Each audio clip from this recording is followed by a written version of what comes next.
तो जो इस आकर्षण में, इस सृष्टि का सबसे बड़ा आकर्षण है परस्पर शरीर आकर्षण, इस आकर्षण में जो फंस जाता है उसका अंतिम फाइनल मृत्यु रूप भयानक कष्ट, और जीते जी अपने आप को भूल करके माया मृग बन जाना, अर्थात काम के अधीन होकर पूरा जीवन दुख में व्यतीत करना। घर, पुत्र, स्वजन, संबंधी, पशुधन, ये सब अनित्य, नाशवान, भुलावे वाला। कैसा भुलावे वाला? भले है ना 1 करोड़ रुपया बैंक में जमा है, भले है हमारा परिवार है, हमारे पास जमीन है, हमारे इसी के चिंतन में तुम्हारा पूरा जीवन निकल जाएगा। जो वास्तविक धन श्री हरिनाम राधा नाम, उससे अछूते रह गए, ठगे गए। एक घर, स्वजन, धन, पशु, मित्र आदि ने ठग लिया तुम्हें। माया ने इनका रूप धारण करके भगवत भजन नहीं करने दिया तुम्हें, ठगे गए तुम। बराबर जन्म मृत्यु, प्रलय, महाप्रलय सब भोगने पड़ेंगे। इसलिए विचारवान पुरुष को चाहिए कि उसे समझ लेना चाहिए, जैसे इस लोक में सब ये दुख है ना, तो परलोक में थोड़ा सा सुख ज्यादा दिखाकर है परिणाम में दुख है। जैसे तुम यहां किसी की सुंदर स्त्री देख करके अपनी स्त्री पर दृष्टि डालना बंद करके उधर देखकर जल रहे हो कि अगर ऐसी पत्नी हमारी होती तो मैं कृतकृत्य हो जाता। ठीक ऐसे स्वर्ग में है, विमान पे बैठे हैं, अप्सरा पास है, नृत्य गान हो रहा, पास में उस विमान से 100 गुना अधिक, क्योंकि उसका पुण्य अधिक है, तेजस्वी विमान और अत्यंत सुंदर अप्सरा। अब वो भूल गया अपने सुख वैभव को, जल रहा है उसको देख के। पूरा का पूरा ऐसे ही थोड़ा सा ऊपर के लोकों में और पवित्रता और महत्ता, लेकिन सब नष्ट होने वाला है, ये कुछ बचने वाला नहीं। आ ब्रह्म भुनान लोकान पुनरावर्तिनो अर्जुन, ये सब नष्ट, परिवर्तनशील, आने जाने वाला है। इसलिए कोई दान पुण्य इस भावना से न करे कि स्वर्ग में सुख प्राप्त करेंगे, क्योंकि वो भी ऐसा ही है, उसमें भी शांति नहीं है, परम आनंद नहीं है। क्या करे? तो मेरा अब पतन ना हो, नाश ना हो, भय से मैं मुक्त हो जाऊं, इसके लिए तस्मात् गुरुम प्रपद्येत जिज्ञासु श्रेय उत्तमम शाब्दे परे च निष्णातम ब्रह्मण्युपशमाश्रयम्। अब उस विचारवान पुरुष को चाहिए कि वो गुरुदेव की खोज करे। भगवान की खोज करना कठिन नहीं है, भगवान के रहस्य को जनाने वाले गुरुदेव का मिलना कठिन है। महत्संगस तो सुदुर्लभ हो। अपने लिए तो कह रहे हैं, अनन्य चेता सततम यो माम स्मृति नित्य सहा तस्याहम सुलभा, मैं सुलभ हूं। पर वासुदेवा सर्वमिति समहात्मा दुर्लभा, सुदुर्लभा, मैं सुलभ हूं पर महात्मा दुर्लभ है। अगर महात्मा मिल जाए तो अनन्य चित्त होने में देर नहीं लगेगी। तात स्वर्ग अपवर्ग सुख धरी तुलाए कंग, तूलन ताय सकल मिली जो सुख लव सत्संग। गुरु की खोज करनी चाहिए। कैसे करनी चाहिए? पहले उस अव्यक्त गुरु से प्रार्थना करनी चाहिए, परमात्मा से, ईश्वर से, प्रभु से, हे नाथ आप हमें गुरुदेव रूप से मिले। मैं नहीं जानता कौन गुरुदेव है, कैसे होने चाहिए, इतना ज्ञान विद्यार्थी को क्या ज्ञान की कौन टीचर किस स्थिति में है, कितना प्रवीण है, वो तो विद्यार्थी है बेचारा। हाँ, प्रिंसिपल जान सकता है, जो टीचरों के ऊपर अधिकारी, इनमें से कौन सा प्रवीण है, कौन किस कोटि का, किस स्थिति का।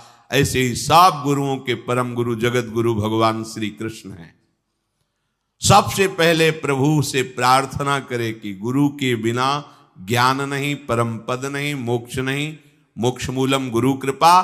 तो हे नाथ आप कृपा करके गुरु रूप से मुझे स्वीकार करें।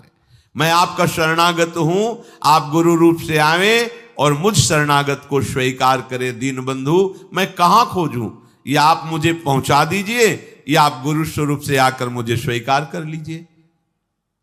जब आप ऐसी हृदय से प्रार्थना करेंगे तो आपको गुरु मिल जाएंगे, या तो आपको पहुंचा दिया जाएगा उनके पास, और उनके पास जाते ही आपको लगेगा हमारी खोज पूर्ण हो गई, जो मैं चाहता था विश्राम मिल गया। कैसे होने चाहिए गुरुदेव?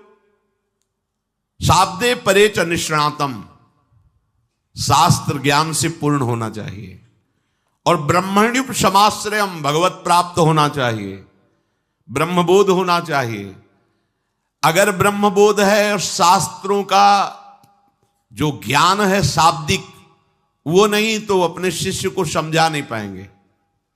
शब्दों का बहुत अच्छा ज्ञान है लेकिन ब्रह्मबोध नहीं, अनुभूति नहीं है, तो शिष्य का कल्याण नहीं कर पाएंगे। इसलिए दोनों बात होनी चाहिए। शाब्दे परे च निष्णातम, शब्द ब्रह्म अर्थात शास्त्रों के पारदर्शी विद्वान, और ब्रह्मण्युप समाश्रयम, ब्रह्मबोध संपन्न अर्थात भगवत तत्व का अनुभव किए हुए हों, ऐसे गुरुदेव का आश्रय ले ले। तत्र भागवतान धर्मान शिक्षेत गुरुआत्मदैवतः, अमाययानुवृत्त्या तुष्येदात्मान मदोहरि। शिष्य को चाहिए कि अपने गुरुदेव को ही अपना परम प्रीतम मान करके, सवाल हल हो जाएगा। शिष्य को चाहिए कि अपने गुरुदेव को अपना परम प्रीतम मान करके, अपनी आत्मा मान करके, अपना इष्ट देव मान करके निष्कपट भाव से गुरुदेव की सेवा करे, गुरुदेव के समीप रहने की आकांक्षा करे। समीप रहने का भाव उनकी आज्ञा में रहना। आप यहां जैसे 1000 कोस दूर रहते हैं पर अपने गुरु की आज्ञा में रहते हैं, तो आप गुरु के समीप हैं। आप गुरु के शरीर के समीप रहते हैं पर आज्ञा उल्लंघन करते हैं, तो आप गुरु से बहुत दूर हैं। ये बात ध्यान रखना। ये मायाकृत बात नहीं है कि शरीर के समीप हो तो आप गुरुदेव के समीप हो, नहीं।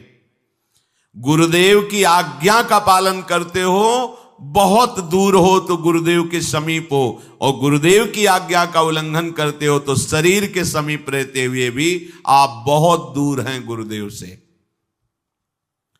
गुरुदेव की निष्कपट भाव से सेवा, गुरुदेव के पैर दबाना, वस्त्र प्रक्षालन करना, भोजन देना, ये सब एक अंग है सेवा का। इसे पूर्ण सेवा नहीं कहते। पूर्ण सेवा कहते हैं गुरुदेव की आज्ञा में जीवन समर्पित कर देना। अब क्या करवा रहे हैं इससे हमें मतलब नहीं। आप खड़े रहिए यहां, आप बैठ जाइए, आप ये कीजिए, हमारा जीवन समर्पित है, हमें इनकी आज्ञा पर रहना है। और ये बात भगवान देख रहे हैं कि आप भगवान के नाते ही गुरु को भगवान मानकर अपना मन वचन कर्म से उनकी अधीनता स्वीकार की, तो भगवान ही आपको बोध करा देंगे कि मैं गुरु रूप में हूं, मेरा ये स्वरूप है। परमानंद में निमग्न हो जाओगे। गुरु की जब कोई इस तरह से आराधना करता है तो गुरुदेव उसे भक्ति की क्रियात्मक शिक्षा देते हैं। क्रियात्मक, मंगला से लेकर शयन तक, व्यापार से लेकर एकांतिक समाधि तक, ये गुरुदेव की प्रकट क्रियात्मक शिक्षा होती है। आप केवल चित्त को समर्पित कीजिए, गुरुदेव में सब प्रकाशित हो जाएगा। प्रश्न करने की जरूरत नहीं पड़ेगी, उत्तर ही उत्तर आपके हृदय में रहेगा, प्रश्न खत्म हो जाएंगे। हम जब तक अपना अलगाव रखते हैं तब तक प्रश्न होता है, जब अलगाव खत्म हो जाता है तो उत्तर आके विराजमान हो जाता है, प्रश्न की जरूरत नहीं पड़ती। गुरुदेव का आश्रय लेने वाले शिष्य को चाहिए सर्वतो मनसो असंगमादौ संगम च साधुषु दयाम मैत्रीम प्रशयम च भूते श्रद्धा यथोचितम। अपने शरीर से, अपनी संतान से, अपने पारिवारिक जनों से गुरुदेव की कृपा शक्ति से अनासक्त होना सीखे, माया मुक्त होने के लिए। यही हम फेल होते हैं। यदि माया मुक्त होना है, गुरुदेव की शरण ली है, गुरुदेव का आश्रय लिया है, तो आपकी अनासक्ति बढ़नी चाहिए। कहां? शरीर से अनासक्त, पुत्रों से अनासक्त, परिवार के संबंधों से अनासक्त। अनासक्त का मतलब बाबा जी बन जाना नहीं होता है, ये अंदर की बात होती है। नाथ सकल संपदा तुम्हारी, मैं सेवक समेत सुत नारी, ये अनासक्त का स्वरूप है गृहस्थ में। फिर गुरुदेव की कृपा से वृत्ति जागृत होती कि भगवान के भक्तों से कैसे प्रेम करना चाहिए। एक बार श्री आचार्य चरण वल्लभाचार्य जी के शिष्य थे किसी राजकीय विभाग में, और कुछ घोटाला हो गया। यद्यपि उनका कोई अपराध नहीं था, अन्य कर्मचारियों के द्वारा, तो उसमें जो बड़े अधिकारी थे वो भी शिष्य थे श्री वल्लभाचार्य जी के। तो उनकी पूरी संपत्ति जब्त कर ली गई और उनको जेल सजा हुई। जब वल्लभाचार्य जी के बड़े अधिकारी दर्शन करने आए तो उन्होंने सिर्फ इतना पूछा, तुम्हें पता था कि वो तुम्हारा गुरु भाई है? कहा जी। तो तुम्हारे हाथ में इतना शासन था कि तुम बचा सकते थे? जी। क्यों नहीं बचाया? अगर तुम्हारा सगा भाई होता तो तुम क्या करते? बोलो ना क्या करते? तो उनका शरीर से, बुद्धि से, धन से, जैसे भी होता मैं उसे बचाता। इसे क्यों नहीं बचाया? इसका मतलब गुरु संबंध से श्रेष्ठ तुम्हारा परिवार का संबंध है, जाओ हम तुम्हारा त्याग करते हैं। श्री वल्लभाचार्य जी अपनी सगी बहन से भी पूज्य गुरु बहन है, अपने सगे भाई से भी प्यारा गुरु भाई है, क्योंकि सगा भाई माता के उदर से संबंध रखता है और गुरु भाई भगवान से संबंध रखता है, श्री जी से संबंध रखता है। हमारा भक्तों के साथ कैसा व्यवहार होना चाहिए? कम से कम सगे भाई जैसा तो होना ही चाहिए। वैसे तो लालाचार्य जी को आचार्य चरण ने आदेश किया था कि भगवान के प्रेमी जनों को भगवान के समान देखना चाहिए। यदि ऐसा न हो तो गुरु के समान तो देखना ही चाहिए। तो उनका ऐसा भी नहीं कर सकते, आपके समान मैं किसी को नहीं मान सकता। तो उनका फिर सगे भाई जैसा तो मान सकते, बोले आजीवन व्रत आपकी आज्ञा का पालन करूंगा। तो पूरा चरित्र आता है उनका उसमें कि कोई वैष्णव का शरीर बहा जा रहा था, उन्होंने उपहास किया लोगों ने, तो तुम्हारा वो लाए और संस्कार किया, भगवान के पार्षद आए प्रसाद पाने। बड़ा चरित्र है। इसमें कह रहे यदि माया मुक्त होना चाहते हो, गुरु का आश्रय, उनकी सेवा, मन वचन कर्म से उनकी अधीनता और शरीर संबंधियों से अनासक्ति। इसके बाद भगवान के वैष्णव जनों से, भक्तों से कैसे प्रेम करना चाहिए, यहां ये बात क्यों कह दी? क्योंकि यही अपराध सब मिटा देगा आपको। ध्यान रखना, सृष्टि में कहीं भी आप भयंकर अपराध करोगे तो सबसे पहला काम होगा गुरु पर दोष दृष्टि हो जाना, गुरु से संबंध हटवा देना। क्योंकि तुम्हारा तभी नाश होगा जब गुरु पर दोष दृष्टि और गुरु से संबंध हटेगा, तभी माया तुम्हें रौंद पाएगी। नहीं, गुरु मेहरबान तो चेला पहलवान। अगर गुरु कृपा दृष्टि है तो घोर प्रपंच में खड़ा भी हो तो भी माया उस पर आंख नहीं दिखा सकती। ऐसी भगवान की गुरु महिमा है। समस्त प्राणियों के प्रति दया मैत्री का निष्कपट भाव से व्यवहार करना गुरु से सीखे। कैसे हमें व्यवहार करना है? शौचम तपस्तितिक्षाम च मौनम स्वाध्याय मार्जवम ब्रह्मचर्य महिंसा च समत्वम द्वंद्व संगयो। सदैव वस्त्र पवित्र रखे, शरीर को पवित्र रखे। ये पशुओं जैसा आचरण करने वाले भजन नहीं कर सकते। ये जो कहते हैं ना भजन में मन नहीं लगता, पवित्रता चाहिए। अब ऐसे पशु की तरह शौच हो लिए, उठे चल दिए, ऐसे नहीं। पवित्रता, शौचाचार का निर्वाह कीजिए। लघु शंका भी जाइए तो जल लेकर जाइए। इंद्री का प्रक्षालन, फिर हाथ का प्रक्षालन, फिर 3 बार आचमन, राधा वल्लभ श्री हरिवंश, राधा वल्लभ श्री हरिवंश। जैसे शास्त्रीय विधान में केशवाय नमः, नारायणाय नमः, माधवाय। पवित्र रहिए। देखो भजन कैसे नहीं होता। मिट्टी जल आदि से बाह्य शरीर की पवित्रता और छल कपट के त्याग से भीतर की पवित्रता बढ़ती है। गुरु से कपट, यह सर्वनाश का लक्षण है। अगर तुम में कोई दोष है, गुरुदेव पूछ रहे हैं, तुमने ऐसा अक्षरशः जैसा हृदय में वैसा बोल दे जी, अब चाहे दंड दो चाहे क्षमा करो, ये आपका विषय, पर सत्य बात यह कि मेरे हृदय में ऐसी पाप वृत्ति थी, मैंने ऐसा किया या ऐसा करने का हमारे संकल्प बन रहा है। गुरु से कपट नहीं। अंदर कपट रखोगे, मन मलिन हो जाएगा, भाग जाओगे, माया घसीट ले जाएगी।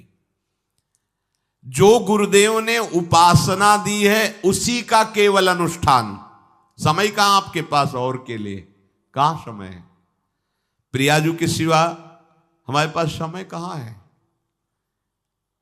ऐसी दिनचर्या है, एक क्षण भी तो समय नहीं है, तो हम फिर और क्या अनुष्ठान करें? अपनी लाडली जू को हर समय देखते रहना है, दुलार करना है, नाम मंत्र वाणी जी का गायन, उन्हीं की सेवा में। गृहस्थी हैं तो जो व्यापार नौकरी उन्हीं के लिए समर्पित करें। इसके लिए बहुत सहन शक्ति चाहिए। ठंडी गर्मी, मान अपमान, निंदा स्तुति, परिवार वालों की अवहेलना, ये सब मिलेगा इनाम में। इसे सहो चुपचाप, इसके लिए रो मत। कैसे लोग हैं, रो देते हैं, शरीर की प्रतिकूलता में रो देते हैं। अरे आंसू श्री जी के लिए, सिर्फ प्यार में रो श्री जी के, और सब दुख मुस्कुरा के सहना सीखो। मौनम, वाणी को बहुत संभालिए। नाम जप के लिए मौन बहुत आवश्यक है। अगर बार बार थोड़ी थोड़ी देर में बोलते रहेंगे तो एकाग्रता भंग होती रहेगी, नाम में मिठास नहीं अनुभव कर पाएंगे। कभी कभी ऐसा होता है, ये जाम हो जाता है, बोलना भी चाहे तो नहीं बोल पाते, क्यों? क्रम टूट जाएगा। शाम के समय जैसे किसी से मिलना जुलना नहीं, तो तभी लोग पूछते मौन हो क्या? तो फिर नहीं, मौन नहीं, क्या बात, इशारे समझ लो जो काम, चलो। क्योंकि अगर निरंतर मंत्राकार वृत्ति तो बोलने की भी हिम्मत नहीं रह जाती, पर वहां तक पहुंचने के लिए वाणी का मौन आवश्यक है। मौन का मतलब ऊ करना नहीं है, आवश्यक हो तो शब्द बोल दो, नहीं अधिकतर मौन रहने की चेष्टा करो। जो आपको मार्ग मिला है, कई बार वर्णन किया है कि सत्संग में जो शब्द आपको लगते हैं तो डायरी में लिखना चाहिए, या याद कर लो, बाद में लिख लेना जाके। और अपने लिखे हुए सत्संग के वचनों को रोज स्वाध्याय करना चाहिए। अमुक तारीख के सत्संग में ये पॉइंट, और उनको बार बार, ऐसा नहीं कि आपको ही कह रहे हैं, जहां जहां संत मिले जो जो बोले उनके सामने तो लिखा पड़ी नहीं, पीछे हट के लिखना। 2 डायरी हैं, एक सन्यास की है, एक वैष्णव मार्ग। दोनों को, गुरुजनों की, महापुरुषों की वाणी को एकदम एकाग्रता से सुनाओ। जब अलग हटे तो सबसे पहला काम, इस तारीख को इस महापुरुष ने ये शब्द बोला, और उन्हीं का बार बार स्वाध्याय करना। क्योंकि सब शास्त्रों में कहां हम दौड़े घूमेंगे, महापुरुष जन सब शास्त्रों का सार बोलते, उसे लिख लिया। सरलता, आपका जीवन सरल होना चाहिए। छल कपट द्वंद्व, मुख में कुछ और, हृदय में कुछ और, आचरण में कुछ और, यह दुष्ट पुरुष का लक्षण है। उपासक का, शिष्य का लक्षण नहीं है। दुष्टता का त्याग करो। हृदय में कुछ और चल रहा है, वाणी से कुछ और बोल रहे हो, आचरण में कुछ और है, यह दुष्ट पुरुष का लक्षण है। साधु पुरुष का जो वाणी में वही, हृदय में वही, आचरण में है, तीनों की मिलान है, वही साधु है, वही उपासक है, वही भक्त है, जिसकी तीनों एक हो। वाणी से जो बोला वही हृदय में है, जो हृदय में वही आचरण में है। यहां वाणी से कुछ बोल रहे, हृदय में कुछ चल रहा है, आचरण कुछ और बता रहे, ये ठीक नहीं। सरलता का तात्पर्य है मन, वचन और कर्म, ये तीनों एक होने चाहिए। अहिंसा, वाणी से, शरीर से किसी को भी कष्ट ना पहुंचे, ऐसी अंदर धारणा रखो। वो अपने संकल्प विकल्प करके कष्ट भोगे, उसकी बात, हमारे द्वारा किसी को कष्ट ना पहुंचे, ये हमारी धारणा हो। सर्दी गर्मी, सुख दुख आदि, द्वंद्व हर्ष विषाद आदि जो है, इनको सहना सीखो। भगवान भी आदेश करते हैं, मात्रा स्पर्शास्तु कौन्तेय शीतोष्ण सुख दुखदा आगमापायनो अनित्यास्तास्तितिक्षस्व भारत। जो इनको सह जाता है वही परम पदवी को प्राप्त होता है। थोड़ी सी गर्मी आहा, थोड़ी सी सर्दी आहा, पूरे जीवन गर्मी। पैर की त्वचा ऐसी हो गई थी कि बंबूल का कांटा टूट जाता था, घुसता नहीं था। जीवन में कभी पादुका ही नहीं, तो चमड़ी इतनी मोटी हो गई थी पैरों की। सर्दी गर्मी जैसा आप इसको, आप देखो यहां आप कौन सा स्वेटर पहनते हैं, जीवन में कभी नहीं। सर्दी में क्या होता है, यहां ये त्वचा नहीं क्या, हमें तो लगता है काफी सुकोमल अन्य अंगों से यहां की त्वचा है, कपोल, नासिका, नेत्र आदि। यहां क्या पहनते हो सर्दी में, क्या बिगड़ जाता है, क्योंकि अभ्यास है। गर्भ के बाद निकलने के बाद यहां कुछ ढका ही नहीं, यहां कुछ नहीं ढका तो पूरे जीवन ढकने की जरूरत नहीं। और अगर पूरे अंगों में न ढका होता तो पूरे जीवन ढकने की जरूरत नहीं। जो जंगल में दिगंबर महापुरुष रहते थे गंगा के किनारे कितने, तो उनको क्योंकि अभ्यास, और हमने अभ्यास किया कपड़े लत्ते का, तो अभ्यास हमने अभ्यास किया, एसी रूम का अभ्यास किया, गीजर से नहाने का वो अभ्यास किया, तीनों काल गंगा स्नान वो अभ्यास, कुछ फर्क नहीं पड़ा इस जड़ शरीर में। इसको जैसे रखो। तो सहने का अभ्यास, यदि माया से मुक्त होना है तो सहने का अभ्यास रखो। ये जरा में ओह बहुत गर्मी, ये नहीं उपासक। गर्मी है ठीक है, शरीर का धर्म है, तो इंद्री में ताप लग रहा है ठीक है, राधा राधा राधा। आप कहोगे प्रवचन करने से नहीं होता। कभी बिजली नहीं रखी इस दाम में, कटवा के रखे थे, बिल्कुल नहीं। जितनी देर होश रहा आंख का हाथ से पंखा कर लिया, नहीं तो बस राधा राधा राधा, जो मिला मांग के खाया, कुछ आसन पे लेट। प्रवचन ही केवल नहीं रहे, अब तो जैसे जोई जोई प्यारो करे सोई मुई भावे। नहीं, जानबूझ करके अपने शरीर को अधीन नहीं करना चाहिए। सुविधाओं की अधीनता, तुम भोगता नहीं, सुविधाएं तुम्हें भोग रही हैं। जितना तुम सुविधा भोगी बन जाओगे उतना तुम कमजोर हो जाओगे। सीधे प्रकृति का वार सहो, तुम महात्मा सुदृढ़ बलवान हो जाओगे। तुम्हारे आगे समर्थ शब्द लग जाएगा।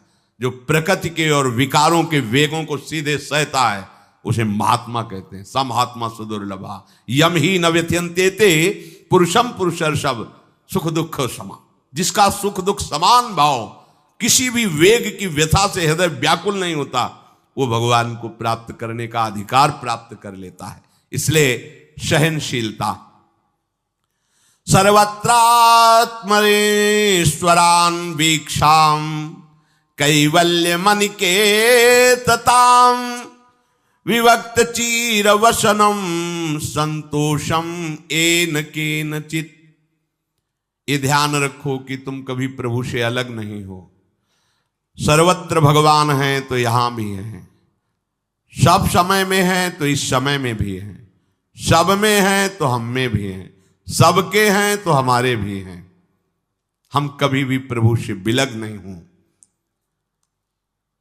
एकांत सेवन तुम्हारा स्वभाव बन जाना चाहिए, चाहे जो हो। थोड़े समय के लिए तो एकांत बैठो। एकांत मिला तो मोबाइल का संग कर लिया, एकांत मिला तो मित्र बना लिए, बैठ के प्रपंच वार्ता कर रहे हो। नहीं, अगर भगवत प्राप्ति करनी, माया मुक्त होना है तो एकांत एकांत ही होना चाहिए। भले 100 लोग हैं, हमारा किसी से कोई संबंध नहीं, और हम बैठे हैं अपने आराध्य देव के चिंतन में, हम एकांत हैं। और गुफा में बैठे हैं, शरीर एकांत है, मन से चिंतन संसार का हो रहा है, प्रपंच में है, एकांत में नहीं है। एकांत शब्द का अर्थ समझना चाहिए। हम एकांत को सीधे गुफा या कहीं एकांत, ऐसे एकांत का अर्थ है एक के सिवा दूसरा कोई नहीं, अर्थात एकमात्र भगवत चिंतन में डूबा हुआ उपासक।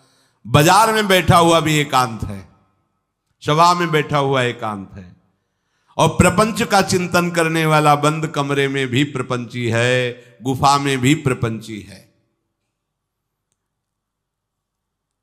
जहां आप रह रहे हो उसे ये मेरा घर है ऐसी भावना का त्याग कर दे। अनिकेत ये भगवान का दिया हुआ वास स्थान है। कुछ समय के लिए इसमें शरीर निर्वाह कर रहे हैं, ये भी छूटेगा और ये भी छूटेगा। जैसे स्टेशन में बैठा आदमी आराम से, पर वो बैठा इंतजार कर रहा है कि कब हमारी गाड़ी आवे और उस पर हम यात्रा करें। बस ऐसा ही कुछ स्टेशन जैसा विश्राम है। कब मृत्यु आवे, शरीर छूटे, हम प्रिया प्रीतम को प्राप्त हो। ये न मेरा था, न मेरा है, न मेरा रहेगा। ये न मेरा था, न मेरा है, न मेरा रहेगा। गृहस्थ हो तो पवित्र वस्त्र पहने, और त्यागी हो तो जैसे मिल जाए भगवत कृपा से वैसे वस्त्र पहने। प्रारब्ध के अनुसार तुम्हें जैसी व्यवस्था मिली उसमें संतोष करना सीखो, मांग मत रखो। प्रभु की प्राप्ति के लिए खास बात ध्यान रखनी है, अपनी उपासना में दृढ़ श्रद्धा रखो और सर्वश्रेष्ठ भाव रखो, पर दूसरे किसी की भी निंदा ना करो। अगर किसी की भी निंदा करोगे तो फिर माया तुम्हें मुक्त होने नहीं देगी। मन को, वाणी को, शरीर को संयम में रखो, अर्थात भगवत भजन, भगवत वार्ता और मौन। मन का संकल्प विकल्प रहित होना, विषयों का चिंतन न करना, प्रभु के रूप का, नाम का, धाम का, लीलाओं का चिंतन करना। शरीर का शास्त्र संयम से वर्ताव करना। अब माया मुक्त होते चले जाओगे। इनमें किसी में भी त्रुटि ना हो, सावधानी रखो। अपनी इंद्रियों को सावधान रखो, किसी के दोष न देखने पावे। कोई गलत चेष्टा देखेंगे तो ये भी गलत करने के लिए तैयार हो जाएंगी। हे राजन, श्रवणम कीर्तनम ध्यानम हरेरद्भुत कर्मणः जन्म कर्म गुणानां च तदर्थे अखिल चेष्टिता। श्री भगवान के बड़े अवतार हुए हैं, बड़ी अद्भुत अद्भुत लीलाएं हैं। प्रभु का प्रकट होना, लीला करना, दिव्य गुणों का वर्णन। यदि आप इनको गाएंगे लीलाओं को और श्रवण करेंगे तो मोह की बात क्या, महामोह का भंजन हो जाएगा। बड़ी सामर्थ्य भगवान के चरित्रों की, महिमा बड़ी है। अगर इनको आप सुनेंगे, बार बार सुनेंगे, तो आपको और कोई साधन करने नहीं पड़ेंगे, अपने आप सब साधन प्रकाशित हो जाएंगे। जहां कहीं कभी भी किसी का उद्धार की बात आई है तो भगवत चरित्र सुनने से ही आई है। शरणागति श्रवण से ही प्रारंभ होती है, भक्ति भी श्रवण से ही प्रारंभ होती है, पूर्णता भी श्रवण से ही होती है। श्रवण सुजस सुनी आयऊ, और श्रवणम कीर्तनम स्मरणम। पहला श्रवण, खूब भगवत चर्चा सुनने का स्वभाव बना लेना चाहिए। पर देखा जाता है कि 20 वर्ष भगवत चर्चा सुनने पर रंग नहीं आता, क्योंकि ये तो बना लिया स्वभाव कि जहां भी कथा हो रही सुन रहे, और बाद में निकले तो बख्शते वो किसी को नहीं, सबकी निंदा करते। बस किसी एक की प्रशंसा, एक की निंदा, तुम्हारा सारा का सारा सत्संग बेकार हो गया। अगर सत्संग को सुरक्षित रखना है तो ना किसी की स्तुति, ना किसी की निंदा, जो सुना है उसको अपने जीवन में मनन करते हुए उतारे। प्रभु की लीलाओं का श्रवण और प्रभु के नाम का कीर्तन और प्रभु के रूप का ध्यान, ये 3 बातें बहुत जल्दी भगवत प्रेम प्रकट कर देती है। ये 3 बातें बहुत जल्दी भगवत प्रेम प्रकट कर देती हैं। प्रभु के अवतार लीला चरित्रों का खूब गायन करे, खूब श्रवण करे।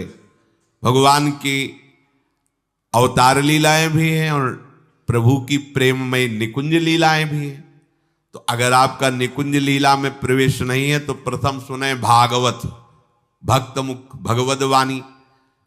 भगवान के अवतारों का, भगवान की अवतार लीलाओं का श्रीमद् भागवत में खूब बढ़िया वर्णन है।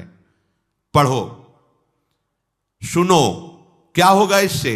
मोह का नाश हो जाएगा। दूसरी बात, नाम कीर्तन, ये तो महान अमृत है। बिल्कुल विश्वास कर लो, नाम कीर्तन अमृत है। ताली बजा के, मंजीरा बजा के, ढोल बजा करके, नाच करके, जैसे बने, अकेले 4 लोग जैसे बने, नाम संकीर्तनम यस्य सर्व पाप प्रणाशनम। देखो भगवत चर्चा ने महामोह का नाश कर दिया और भगवान नाम कीर्तन ने सब पापों का नाश कर दिया। नाम संकीर्तनम यस्य सर्व पाप, सर्व पीछे बीच में जो भी जमा संचित कृप सबको भस्म करने की सामर्थ्य नाम कीर्तन। ये जो राधा राधा आप बोलते हैं, बहुत अमृत है, बहुत अमृत। और प्रभु के रूप का ध्यान, ये तीन बातें बहुत जल्दी माया मुक्त कर देंगे, आपको भगवत प्राप्ति करा देंगे। प्रभु के रूप के ध्यान के लिए ही दिव्य श्यामा श्याम ने बिहारी जी का रूप धारण किया। ये किसी मूर्तिकार की रचना नहीं है। श्री राधा रमण जी सरकार, राधा वल्लभ लाल जी महाराज, श्री बांके बिहारी लाल जी महाराज, ये साक्षात प्रगट ठाकुर हैं। प्रिया प्रीतम हमारी दृष्टि में सामर्थ्य नहीं कि देख सके, वो तो हरिवंश नेत्रों से देखे जाते हैं। निकष कुंज ठाड़े भये भुजा परस्पर अंश, श्री राधा वल्लभ मुख कमल निरख नयन हरिवंश। हरिवंश नेत्र प्रकट हो जाएंगे, आश्रित जन हो, चिंता की बात नहीं। पर ये जो रूप प्रकट है, इसके ध्यान में तो तुम्हें कोई श्रम नहीं करना। बिहारी जी महाराज, राधा वल्लभ जी महाराज, राधा रमण जी महाराज, भर नेत्र देखो और अपने नेत्र के कैमरा से खींच लो फोटो। अब आप फिर इधर देखो, उधर वैसे ही खड़े नजर आ रहे, वैसे मुस्कुराते हुए दिखाई दे हर समय। और ये आदेश कर रहे हैं हरिवंश महाप्रभु, सब सोहित निष्काम मति, श्री वृंदावन विश्राम, श्री राधा वल्लभ लाल को हृदय ध्यान मुख नाम। राधा वल्लभ लाल का ध्यान करो और राधा वल्लभ श्री हरिवंश बोलो तो तुम्हारी मति निष्काम हो जाएगी, तुम्हें अखंड वृंदावन वास मिल जाएगा। प्यारे जो तुम्हें प्यारे लगने लगेंगे। ये तीन बातें आपको निश्चित भगवत प्राप्ति करा देंगे। इष्टम दत्तम तपोजप्तम वृत्तम यच्चात्मनः प्रियम, दारान श्रुतान गृहान प्राणान यत् परस्मै निवेदनम। जो भी तुम्हारे द्वारा यज्ञ दान तप अथवा जप सदाचार, ये सब प्रभु को अर्पित कर दो, अविनाशी हो जाएगा। प्रभु को अर्पित कर दो जो भी तुम्हारे द्वारा होता है। हे प्रियालाल, आपकी प्रसन्नता के लिए। फिर दोबारा कह रहे हैं, स्त्री पुत्र घर जीवन और अपने प्राणों का मोह त्याग करके, प्राणों का मोह त्याग कर। यहां पूरा समाज वैसे ही सब बैठा है हृदय में। देखो, जिस मार्ग में चलना उसे समझो। अंदर से केवल प्रिया प्रीतम में ही हमारी अहमता ममता होनी चाहिए। प्रभु सच्चिदानंद श्री कृष्ण चंद्र जी को अपना प्राण प्रीतम मानने के लिए ये जितनी जगह आप अपनापन किए हैं समेटना पड़ेगा। सबकी ममता ताग बटोरी, मम पद मन ही बांध बर डोरी। लाडली लाल के लाडले तो कोई बिरले दिखाई देते हैं, प्रिया प्रीतम के जन तो कोई बिरले दिखाई देते हैं। नहीं धन बल, परिवार बल, बुद्धि बल, वही घसल करके चले जाते हैं। अरे यहां तप बल भी काम नहीं करता, और बल तो जाने दो। यहां हारे को हरे नाम, हार गए, गले पड़ गए। गले पड़ जाओ, बढ़िया, इसी जन्म में कल्याण हो जाएगा। गले पड़ जाने का मतलब, जैसे कोई गले पड़ रहा हो तो उसका मतलब समझते हो? मारो पीटो गाली दो भगाओ, नहीं भागे, वो गले पड़ गए। बोले आप क्या करें, गले ही पड़ गए, आप क्या करें। ऐसे ही पूज्य श्री स्वामी राम सुखदास जी महाराज कहते, श्री कृष्ण के गले पड़ जाओ भैया, इसी जन्म में तुम्हारा कल्याण हो। भगवान के गले पड़ जाओ। गले आप तो जैसे भी हैं आपके हैं, अब तो हम खूब हल्ला मचा कहेंगे कि राधा वल्लभ लाल के हैं, तुम्हें अपनी इज्जत बचा ली तो सुधार लो हमें, समझ गए? ये है गले पड़ला। हाउ कहावत, लंबा तिलक लगाएंगे और जय राधा वल्लभ लाल की बोलेंगे। और आपके लायक तो हम हैं नहीं।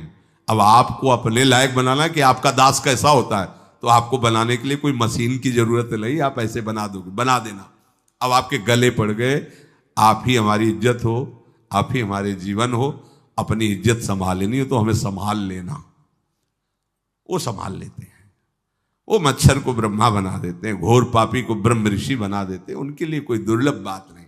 पर जब तक अहंकार है तब तक उनकी तरफ से ये प्रोसेस शुरू नहीं होता।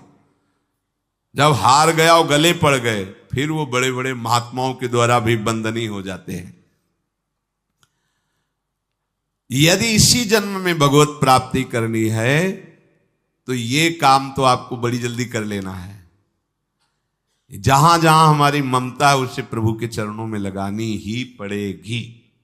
चूक करोगे वही ममता की डोर मन को घसीट लेगी और अगले जन्म का विधान बना देगी।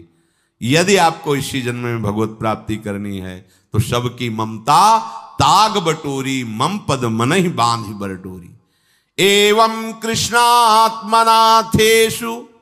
मनुष्येषु च सौहृदम परिचर्यां चोभयत्र महत्सु नृषु साधुषु। और ये सब सहजता पूर्वक तब हो जाएगा जब किसी संत महापुरुष का आश्रय ले लोगे। जिन संत महापुरुषों ने अपने समर्पण के प्रभाव से, भजन के प्रभाव से सच्चिदानंद भगवान श्री कृष्ण को अपनी आत्मा के रूप में साक्षात्कार कर लिया है, यदि उनसे प्रेम हो जाए, संतों से प्रेम होना संतों से बड़ा कठिन है। अभी कोई मुस्कुरा के तुमसे कह दे कि कई दिनों से हम तुम्हें देख रहे थे या देख रही थी, बस तुम्हारे मन को कोई निग्रह विग्रह करने की जरूरत नहीं, वो घसीट जाएगा। वो बड़े भाग्यशाली हैं जिन्होंने संतों से प्रेम किया। यहां कह रहे हैं ये जितनी बातें बताई गई, दया, तितिक्षा, मौन, मनोनिग्रह, इंद्रिय निग्रह, परिवार की ममता का त्याग, भगवान से अपनापन, भागवत धर्म का प्रादुर्भाव होना, ये एक साथ सब हो जाएंगे केवल तुम्हें गुरु चरणों से प्रेम हो जाए, संत चरणों से प्रेम हो जाए। क्योंकि उन्होंने सच्चिदानंद स्वरूप भगवान कृष्ण को अपने प्रेम बल से अधीन कर लिया है। यदि परोपकारी संत जनों से हमारी प्रीति हो जाए तो हमारा स्वभाव बदल जाएगा।